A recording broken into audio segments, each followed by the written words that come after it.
Hello everybody and welcome to this week's game devlog on The Stars Our Destination. Been working on the 3D flight section mostly, specifically about getting one animation system working. Some background: when animating characters with sprites and models is usually no problem because the animations themselves are stationary, and the code gives it the illusion of movement. Vehicles are a different story. Alright, let me specify. Most vehicles don't need any extensive animations outside of the wheels, I guess. I never worked on a racing game before. Even the ship didn't have animations before this point. The problem arises when the animation has to update the position and rotation of the object. Using Unity's animator component just resets the object's position back to its original position after the animation is finished, and doesn't take into account the object's position and rotation within said animation, favoring the world's position and rotation. And it's only for one object, so the camera isn't even included unless there's some special logic attached to it. Getting the object to end up at the exact position and rotation is super tricky, so this devlog's kind of a brief history of getting this one U-turn animation working.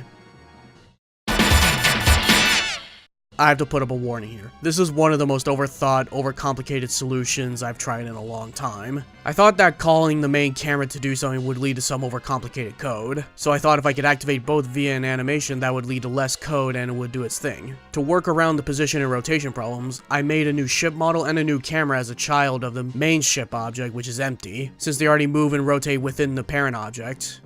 When the conditions were met to trigger it, I would turn off the main ship model and the main camera and move the dummy ship and camera, and reorientate the originals after the animation's finished. This worked for the most part, except there'd be a whiplash effect with the camera switching that would actually be more distracting and irritating than effective or efficient. I scrapped those attempts and moved on.